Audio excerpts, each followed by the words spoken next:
This government meeting is brought to you by Eastworks and our local cable subscribers.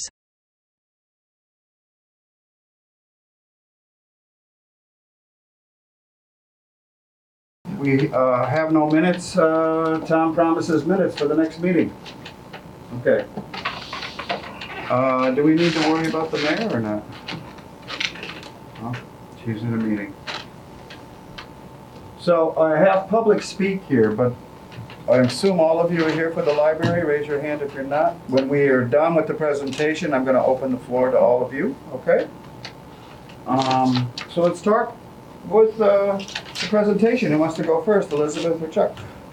I'll go first. He's going to do the PowerPoint for you. Yes. As you know, I'm Elizabeth Appelquist. I'm the president of the Emily Williston Library Board. And first of all, I just want to thank you for giving us this time to present what we feel is some very important financial information about the library. And it's our hope here that you will then recommend for us to speak in front of the City Council. So first I want to give you some background. We've been looking for a new space for the library for actively for about the last year. And needless to say, we love our present building, but we're spending way too much money on the upkeep and we don't have the ability to expand there as we need to. And so in order to provide the services that our community needs, we just feel that we need to look for a different space. So we became very interested in the property at 52 Main Street. And as you may remember, the Bank of America used to be there. And so we discovered it has the capacity to expand and we can renovate in a way that suits our needs with meeting rooms, and we will have ample parking. And honestly, we couldn't ask for a better location. Mm-hmm. An important point is that Easthampton Savings Bank owns that building, and they have recently stated that they would be willing to donate the building to the library. Now, obviously, this is an extraordinarily generous and exciting offer, but the only way that this is going to work for us is if the city increases their appropriation funding amount. We see some real-world consequences if we continue the present funding arrangement. What will happen is we will cannibalize our endowment and we will have to close the doors to the library within 5 years if this does not change. And believe me, this is not something that we're just throwing arbitrarily out. I'm not saying this for shock value. We have data that Chuck is going to share that has brought us to this conclusion. And as we say, numbers don't lie. It's just math, as you'll see. But I want to emphasize that we're looking forward to the opportunity for robust discussions with the city to discover ways that support the library and its future. So with all that being said, I'm going to turn things over to Chuck McCullough. He is the CFO of Williston and a huge advocate for the library, and he's going to share more details on how we came to this conclusion. Good, thank you. Thank you, Elizabeth. I'm going to turn the presentation. Yep. Share entire screen. Click on that. Hit share on the right. And go to your PowerPoint. So thank you, and I'm Chuck McCullough, and I'm from 42 Ashley Circle here in Easthampton. So as well as working at Williston for a very long time now. I would like to touch on 3 areas based on just based on what Elizabeth has said. Facility, the first big question we have for Easthampton is, do we want a library? Which I think we all do. It's just, so the answer is yes. So what we have to deal with the library are really 3 components of how this is going to work if we are going to make some of the changes necessary. One is the facility, and we can talk about that briefly. Elizabeth's already outlined some of the terrific developments that have come up in that regard. Then the second thing we have to look at is the operating budget and what it looks like now, what it will look like if we don't do anything, and the associated endowment, and what it will look like if we don't do anything. And then the opportunity that we have to deal with a new building, which will help budgetarily and a lot of other things operationally as far as the library is concerned. And the third element is really going to have to be that the library is going to have to also do some self-perpetuating fundraising in order to make this really, really work. So what I'd like to do to touch on first the facility. As Elizabeth mentioned, 52 Main Street, right next to Easthampton Savings Bank, and was the Bank of America building. Easthampton Savings Bank owns that building now, and as she said, through these investigations, it's come to our attention that Easthampton Savings Bank would be willing to donate this building to the library for the purposes of a library. Otherwise, they have other commercial interests to use that building. But in this, given these circumstances, they said this seemed like a great use of the building, and they would be obviously very supportive of it in donating it. The reason why this building is so attractive, it can be easily renovated so it is ADA compliant, which is a big issue for the library right now that we have to think about. And to try to renovate the existing building for those needs would be incredibly difficult.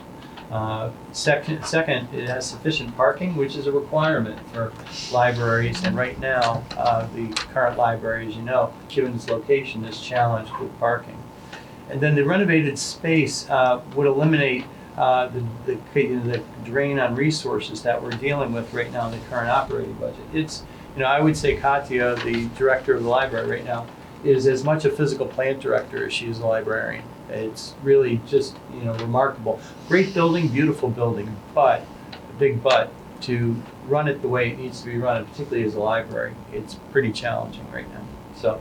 So as we touched on already, the annual allocation of this city, we're going to have to talk about what that level needs to be in order for this whole financial model to work.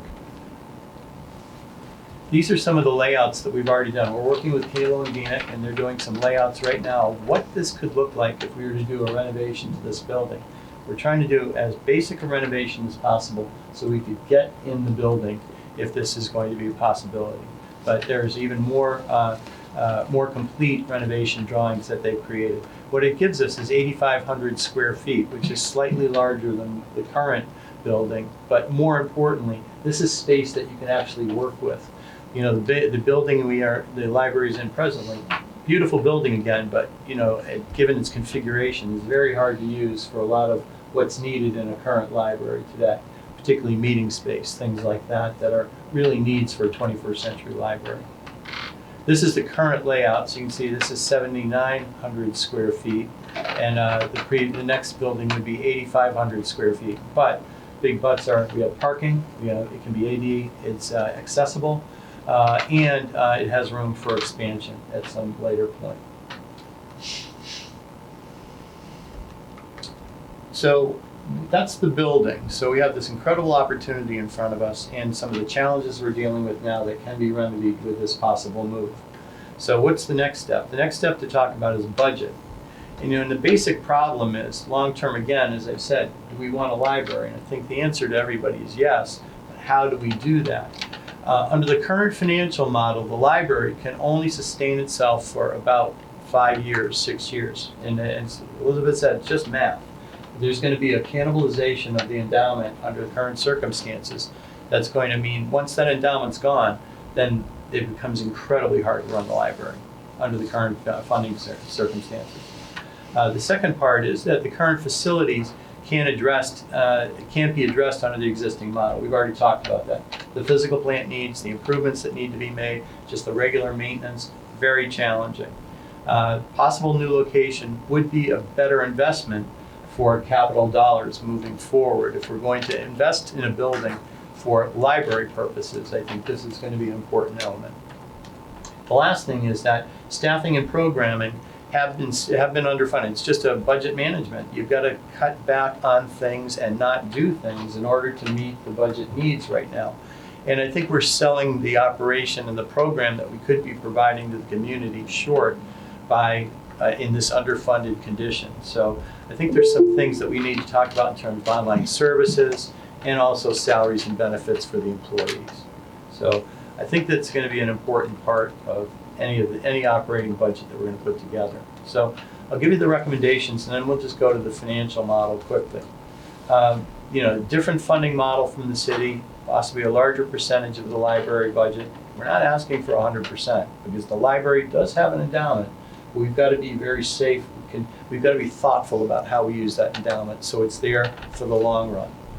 In the meantime, we can use some judicious usage of the library's endowment for a short period of time, be more aggressive as we transition from one funding model from the city to another. So there isn't, and that's all financial modeling that we can get into in some detail. So it means that we have to use a little more endowment as the city's allocation ramps up. That's okay, but we can't do that forever. So we just got to be thoughtful about what's the right amount of overspending on the endowment for a short period of time. The next thing is just program. We just want to make sure that the programs that we are going to be able to offer are going to be in the operating budget moving forward, whether it's online services, as we mentioned, community meeting space. That is something that Katya, the director, is hearing all the time as far as a need is concerned. That's constant with libraries today. So we want to make sure that we're taking advantage of the new space to be able to create some of those additional services.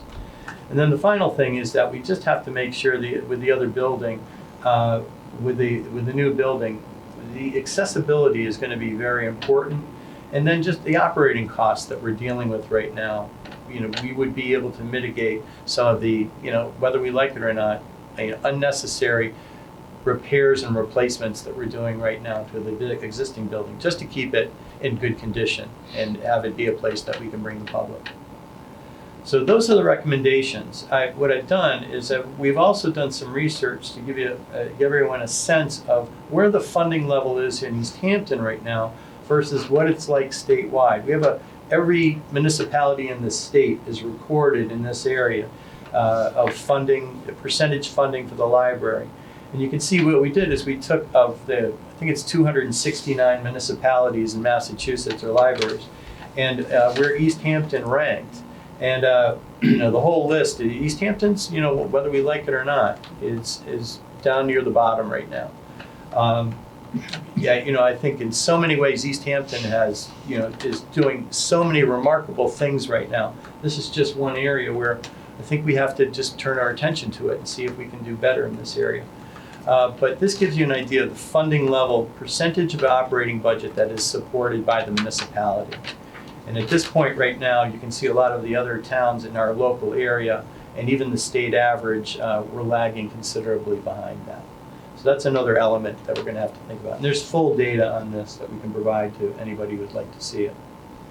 So these are some of the assumptions we have embedded into the financial model, and I'll go to that right now. But this is just really things that we're going to have to think about each and every budget year, and this is what's embedded in the operating budget right now. So I'll move off of this slide right now, and I'm going to go back to, I'm going to switch to an Excel spreadsheet so that I can, I have to share that. Did you stop sharing? I did stop sharing. Yeah. Right. So go back to the meeting. Okay. I'm going to share again. Entire screen. Yeah. Now call it your spreadsheet. So this is the operating budget for the library right now. And this is projected budget. This goes from 2023 out to 2030. Now here's all the revenue that's received by the library right now.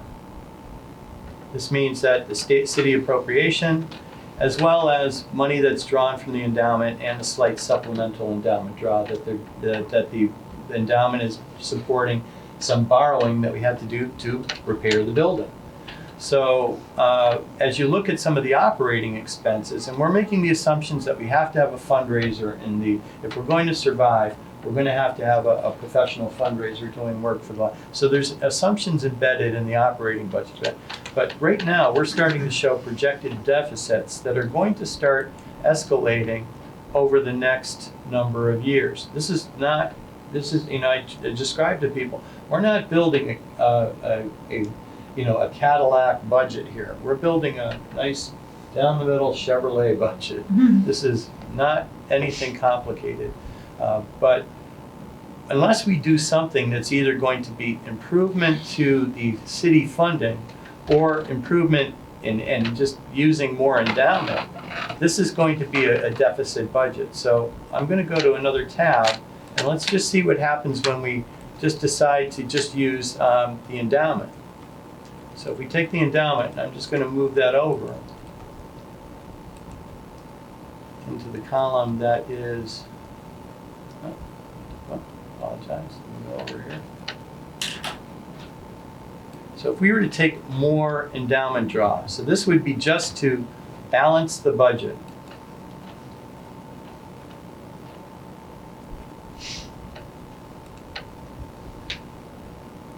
We go back to the operating budget and look at, we have zeros now. But what we've done is we've put a lot more money into the supplemental endowment draw line. So great, we have a balanced budget, but what has that done to the endowment? You look at the endowment, and the endowment balance right now, as of 2023, is about $2.2 million. What happens to the endowment as we start? Look at where it'll be by 2029. We will have cannibalized that endowment to this extent that $900,000 endowment is not going to offer the coverage in the operating budget that we're going to need moving forward.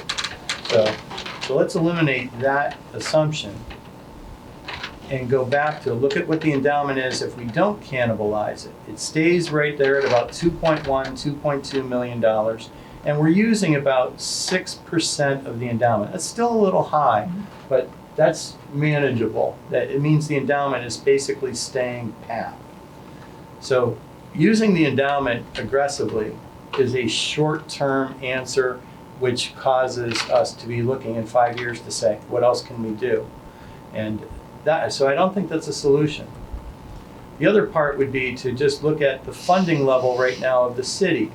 Now we showed it was 49%, I think, 2 years ago. It went up to 54% this past year because of some additional funding that was received here from the city. If I take that out, it goes down to about 44%, but right now it's over 50%.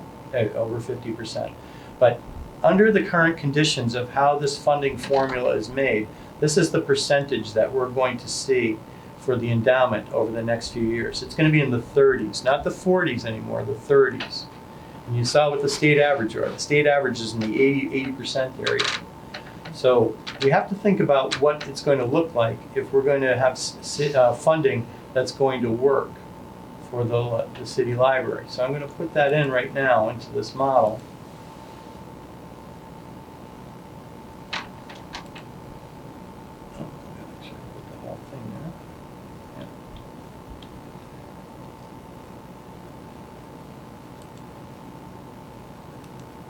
Okay. So the operating budget now is showing zeros across the board, and here's just to balance the budget. Look at the funding level. It's up to 60%, getting to, it'll have to be at about 70%. I'm suggesting that they might have to be a little higher than that if we're also going to do some debt service coverage, which would be required if we're going to do renovations to the library, the new facility. So it's all about us really sitting down and doing a financial model that's going to work for the library, but is going to not cannibalize the endowment. So the endowment's there to serve the needs in perpetuity. But we also have to think about, what else can be done. One of them that I think is going to be very important is that the fundraising position really starts to do some fundraising, and I'll touch on that in a second. So back to the PowerPoint. They said a lot of these assumptions that I just said are all embedded in that model that you just saw. So the last part is fundraising. So hiring a full-time fundraiser is going to be crucial. This is not something that can be done just by the library board. This is serious fundraising. This is fundraising for an annual fund. This is a fundraising for somebody who knows how to get larger gifts that are going to come in to support and grow the endowment. And the third element is it's going to have to be somebody who can do capital fundraising for projects, for building, for renovations, for improvements. That's all. This is somebody who's got some serious fundraising chops who can make it happen and run a database and do the calls necessary to make that happen. It's going to be establishing a good formal database, and as I've said, annual fund, capital gifts, and endowment. It's going to be crucial. So just a quick conclusion on this, and then we can field some questions. The city and the library board can work together to create budget viability. I'm showing you a model, but there's city realities, there's library realities. We're going to have to see if we can meld those together, because we have an incredible opportunity here, an incredibly valuable building basically being handed to us that can meet the needs of the city in a remarkable way and meet the needs of the library. Doing the building design and borrowing the money, that's all things that we can do in the library, being a 501c3. The other thing we have done is we've talked to the MBLC, the Massachusetts Bureau of Library Commission. Okay. And there are some opportunities from some grants, but there's some hoops we have to jump through and some strings attached to those. So it's not without some complications, but we had a rather promising conversation with them too. So there is some opportunity there as well. The other part was we talked with Representative Carey and Senator Vilas, and they have mentioned that they are very supportive of this, and that they are going to work very hard on whatever they can do from a state standpoint to help us with some additional funding. So, the fundraising I think is going to be critically important, but I think between the library board and the municipality, we have this really pretty remarkable opportunity staring us in the face. And we've got to put our heads together and figure out the best way to make this work. As Elizabeth said, it's just math. If we do nothing, I can guarantee you the library is non-existent in 5 years. It's just a financial reality. It just cannot operate the way it is right now. So, well, I'm certainly able to take questions. All right, stop sharing. Yeah. I'd like to turn it over to councilors first, or the mayor. Any councilors have any questions? Nicole? Yeah, I would just comment, Chad, Elizabeth, and Patsy and I have been talking back and forth on this possibility and support, and one of the things I said very candidly is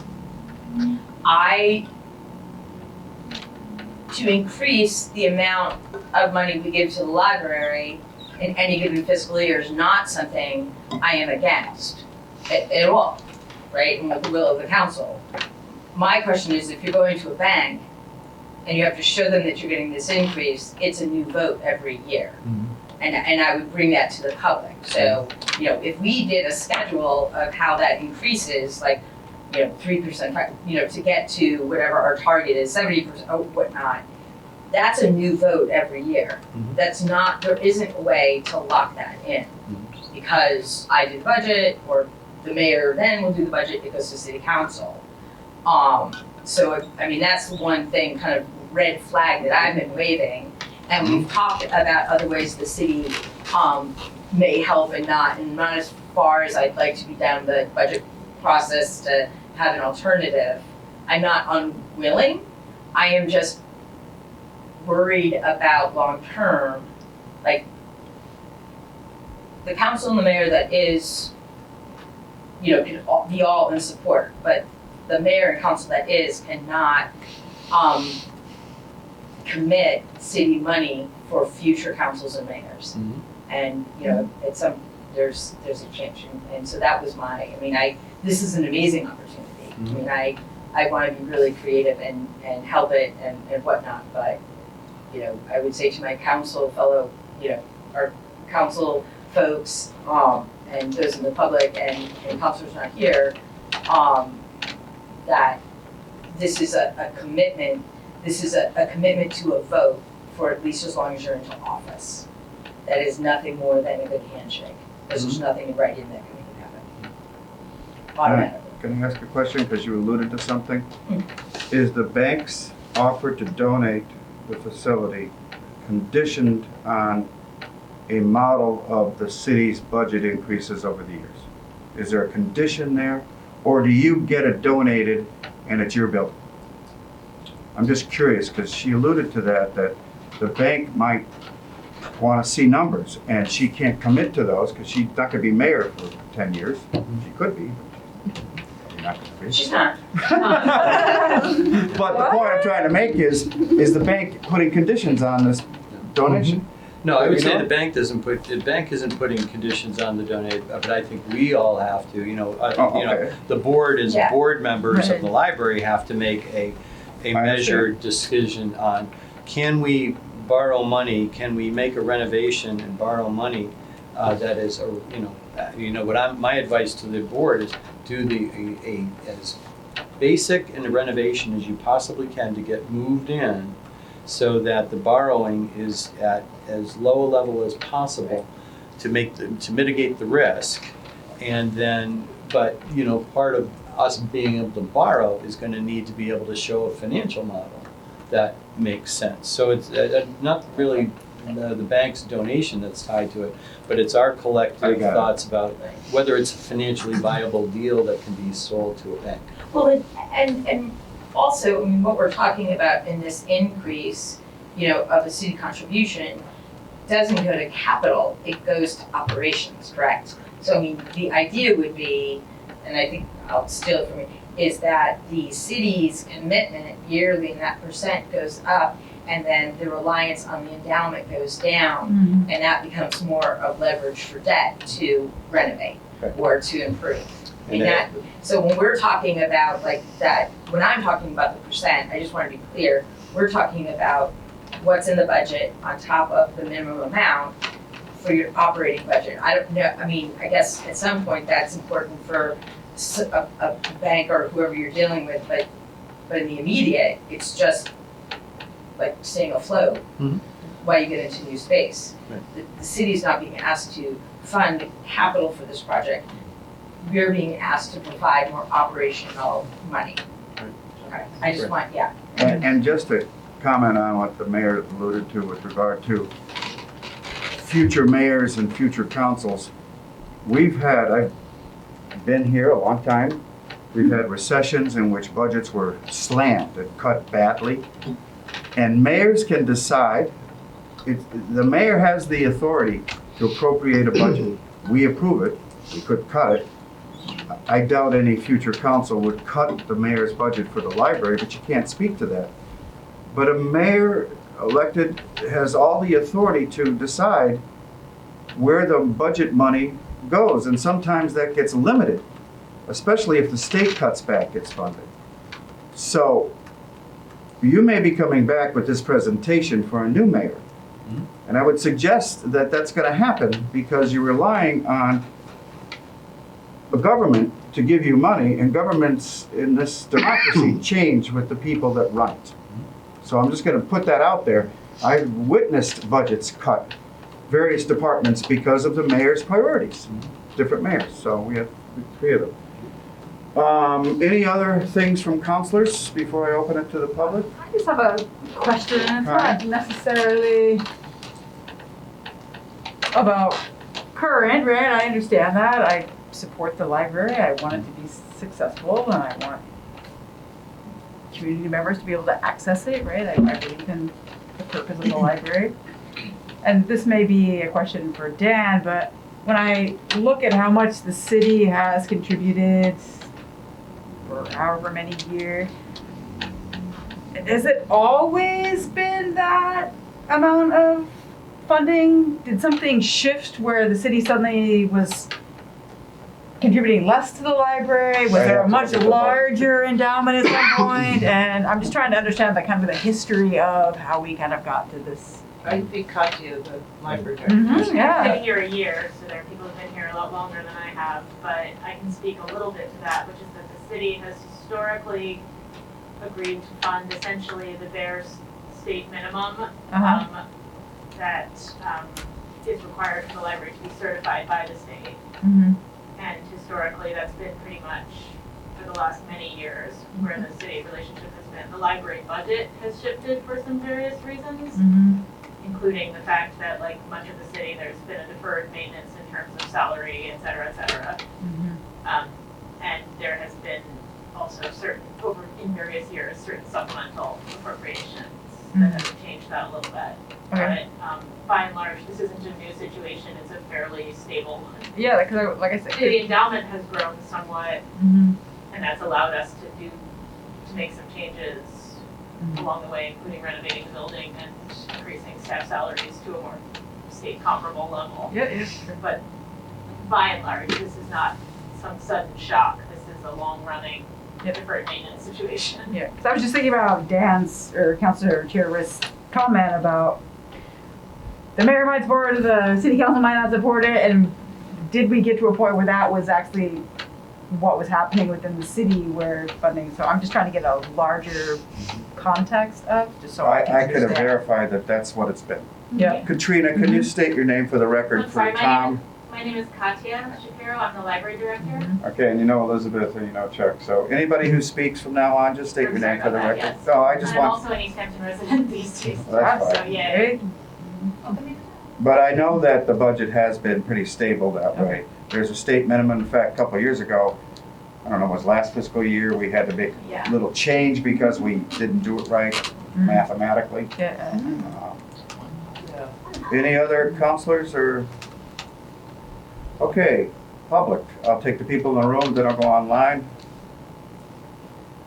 Gotcha. I'll be very brief. I just want to speak to a few things that have been said. First of all, thank you for hearing us and being part of this discussion. And I think the library's goal, both from what I've heard from the board, from what I've heard from work over many years, has been to not necessarily guarantee some specific level of funding, but to bring the library, which is currently a very independent nonprofit, into a closer relationship with the city, and to think of creative funding strategies that can do that and bring the library into something closer to a structured relationship with the city, so that even though budgets grow and they shrink, there's more of an understanding about what kind of future we might be able to plan on. And I think there are some really good models in the area that we can look at for guidance. So that's all I would say about that. Okay, anybody else? Go ahead. I'm Lori Ingraham, I'm 22 Picard Circle, and I am on the board of the library. And the board this past year did some fundraising. It's the first year that we really tried to do fundraising. We were hoping to raise like $35,000, but we raised $7,500 from some wonderful businesses, but it was really hard for us. It's hard for us as a board to go and ask for money. It was also hard because we truly were asking for operating budget money, and hard to make that sale to the businesses when we weren't doing like a capital drive. So I just wanted to let you know that we've tried, and we are trying, and we will continue to try to do the fundraising ourselves, but that's why we just really need a little more from the city. Thank you. Okay. Eric? Hi, Eric Boone, Precinct 2.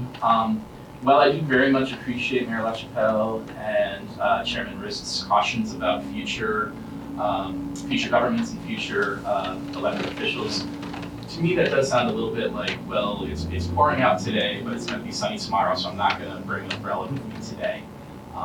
We have, you all are the people who make the decisions in our community currently today, and I can tell you as someone who's been involved with the library board for about the last 15 years, it's pouring out. And we are really at a critical point where, we really do fundamentally have to ask ourselves what our values are in Easthampton. Mr. McCulloch laid out basically, and Ms. Alquist laid it out, that within 5 years we will not have a library if we're go down this current road. If that's something, and I can tell you, I agree that was not said for shock value. That's just the reality that we're in. So I ask you all to think about the responsibility you have as the folks in power currently. this situation. Well, I'll just speak to that as a city councilor, for however much longer I'll be a city councilor.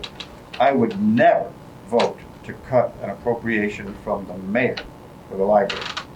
If the mayor decided to give $500,000 more next year, I'd question it, but I would still vote it because the financial team looks at the big picture and what the entire city needs. And I also know that the councils that I've been a part of, and I've been a part of all of them, have never looked at the library as a place to cut. So I just want to put that out there. That's just my particular policy. I totally agree that we need a library and we need it funded. But the city, what I'd like to ask Chuck and Elizabeth, what's the state doing for libraries? What are the grants or anything? Are they small? I saw a revenue picture and you sent me that. I'll share that with everybody. But where are we with the state funding? Katya, you know, she deals you've with got a that pretty one. good review Happily. with them. We do get a significant portion of state aid every year. What's that amount? I don't have the amount, it's in the 20 to 30,000. 20 or 30, that's all? Yeah, but that's the baseline in terms, Chuck has it up there. It's basically on a formula in terms of population and. It's a formula based. Yeah, it's a formula thing.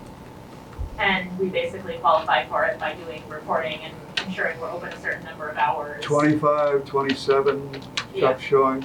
That seems insufficient to me. And what that is, I mean, yes, MDLC certainly has a legislative agenda to get that raised across the board, but that's not specific to the city or specific to our other levels of funding. That's specific mostly to population and meeting a certain number of qualifications.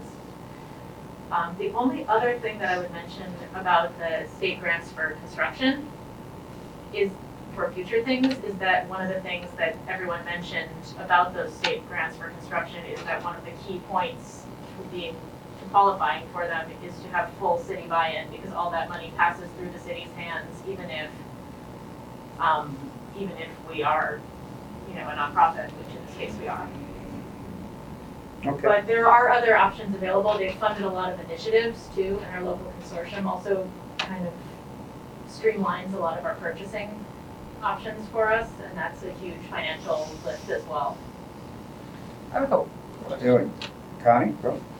So you had the list of all the cities up there, and I think Southampton gave 97%, and are they also considered a nonprofit, or is their structure something different where? There are about as many variations of this in the state as there are cities, but so there are some cities that have a library that's fully a city department, and that's just what it is. I see, I got you. We're closer to libraries like Gloucester and like Forbes and Northampton, where there's a public-private split, basically, that's governed by certain agreements. Okay.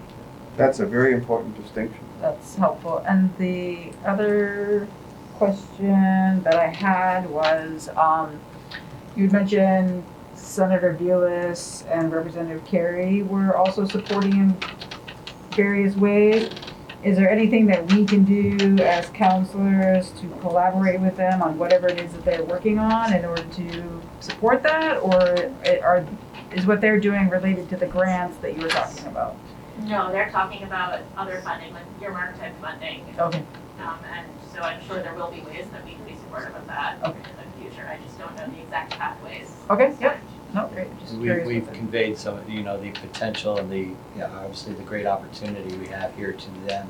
They're very excited about it. They say, wow, this is something we really have to work on. Sure. And so, yes, they're both very excited to see how, the library board, the municipality, and their efforts can all work together to see if we can make this happen. Okay, great.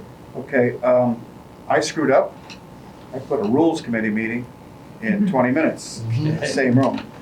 And I didn't realize this was going to be such a big event. So I should have been clairvoyant and understood that, because this is important to a lot of people. So I want everybody to have a moment to speak, if you can keep it brief. Anybody else want to speak to this? Go ahead, name for the record. Gail Cannon, Ashley Circle, Easthampton, retired librarian from the high school. I want to thank you all so much for seeing the presentation. We so appreciate all the detail within it and the hope and excitement of what's possible in the future. So all of our schools have certified librarians in the city of Easthampton. So all our young population are going to be great readers, have great opportunities, and I just hope, I hope the heartache is sort of expressed here a little bit, but I just hope that we don't lose the library in 5 years and that we can successfully work together and do great things because our city is so growing and it's so great. So thank you. Anybody else in the room? Anybody on? I'm sorry, I didn't see. Go ahead. Jonathan Schmidt, 442 East Street. I've been providing professional library services to children here in town for the better part of a decade. And I was thinking about what to say because I feel like we're all on the same page here to a degree. So I'm going to try to be aspirational here at the end, which is to say that, you know, it's not just a matter of do we want the library to exist. I think we all do, but there's got to be this recognition that we're falling behind in terms of the services that we're providing to our city. The list of other communities, I think, really highlights that. And so in thinking about this potential change in front of us, it's not just, okay, we're gonna keep the library. It's opening new doors and pathways. And the biggest change that I've seen over the past 10 years was the renovation that was done to fix the foundation around the library and then ultimately change the layout of the youth department to become more functional. And it has simply, changed the way that people interact with the youth department. I talked to folks who work at other libraries and hear about the way people come in and utilize the space and they stay there and make use of those resources. And yet, all too often we had folks coming in and grabbing a couple things and leaving because it wasn't a comfortable space for them to be in.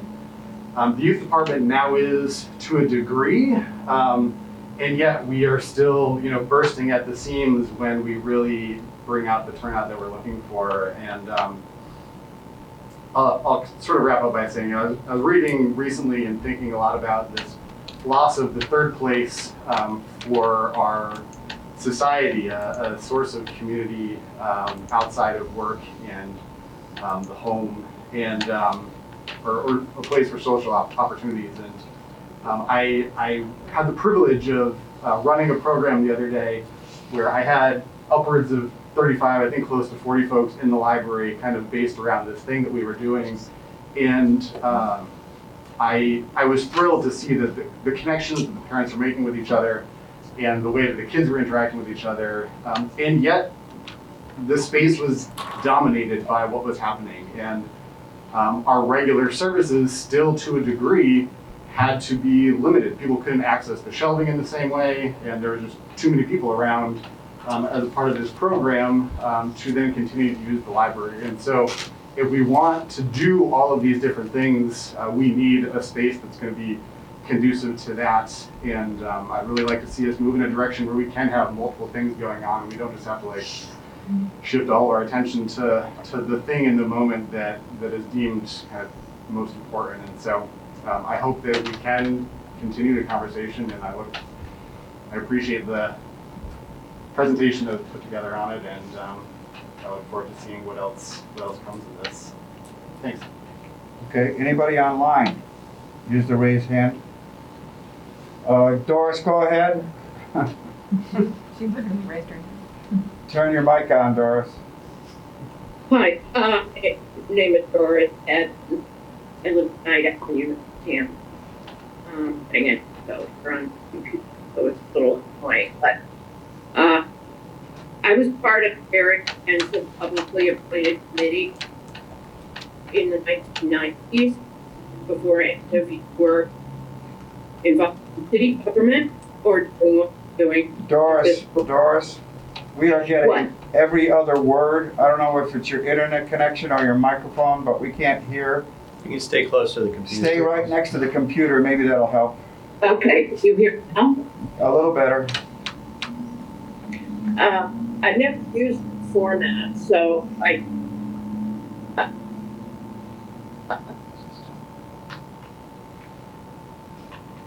No, you just muted your mic. Can you hear me now? Yeah, okay, go ahead. I was part of, Woodward appointed committee in the 1990s before Easthampton was a city. The Board of Selectmen appointed a committee. We did an extensive, intensive report. We knew this was coming. We did a whole new What should I do? library. Yes, Easthampton needs a quality library. We're a community that deserves it. We need it. We need everything anybody here can. But we also need a public process. I know Library Association and the Executive Board is working on it. But it's extremely important. I think it should be public in all ways that every other department in the city public. It pains me to say this to you all who are working so hard. But I feel deeply if the city is going to commit more money, it has to be a public process. Doris, I'm gonna, because I got most of that, I'm gonna ask you and anybody else who wanted to speak this evening, I've gotta cut this off because we have 15 minutes and I have another agenda item. Please email your thoughts to President Gomez, who will distribute them to the council. His email is hgomez@easthamptonma.gov. All of you, if you have opinions on this matter, email them also to the mayor. But I'm gonna have to cut you off. I heard a lot of that, but I wasn't sure because I think it's your internet. It's not your use of your computer. It's just breaking up. So I ask you to please send that. And I'll pass it along to Elizabeth and to Chuck as well. Okay? I thank you all. I'm sorry I have to cut this a little shorter. I wasn't expecting this, and I guess I should have. Just real quick, Yes, Tom. I believe that their request was to address the full council at some point. Should we, we should probably speak, but I think we can probably facilitate that. I don't know exactly when, but that should be fine, probably, right? Do you think? And we'll sit down with the chairman and figure it out. Okay, cool. And we'll sit down with the chairman and we'll figure it out. One of the things you should know is we're in the budget season. Yep. And we're a little behind in what we usually have done in the fall, and that's free cash disbursement to catch up on some operating budget needs. So that's gonna take up a lot of our time. So I would suggest to the president that we get through that, because that means a lot of public hearings at council and everything. But your presentation was heard by the one person that needs to hear it, and that's the mayor and us. There's 5 of us here, so it's good. Thank you. But just let us know if there's any, if we need to attend another meeting, that would be great. Thank you. Thank you so much for being here. Thank you. Good to see you. Thank you. See you. Yep, see you again. I wish more people would just leave. Yes, just leave this one. So councilors, Just leave the call. Yeah. Hadel, Jessica, and councilors, I've got about 5 minutes, and obviously that's not enough time to talk about free cash and stabilization. I sent a lot of information, study it. I did not set a public hearing for this, and I assume we're gonna get more stuff. The next meeting, expect to take a lot of time. The next meeting will be the 2 hours probably, because we're probably gonna get more appropriations to deal with. And we have to deal with the stabilization accounts, okay? Rather than get into it, because we have less than 10 minutes now before the next meeting has to start, I just assume start that discussion at the next meeting, which is January 25th. I'm sorry, Hadel, you spent your time here. Well, you needed to hear the library presentation, it's okay. And all of you, but I I can't, I don't want to get into the thoughts that I had on stabilization accounts until we have more time. So I apologize for scheduling a rules meeting, but Connie and I are on the same committee and I thought it'd be convenient, but I didn't realize the library presentation would take up all the time, so. Okay. Okay, January 25th, we'll talk about all this, all right? Yes. May I have a motion to conclude the meeting? Motion to adjourn. Second. We have a motion to adjourn, all in favor? Aye, aye, aye.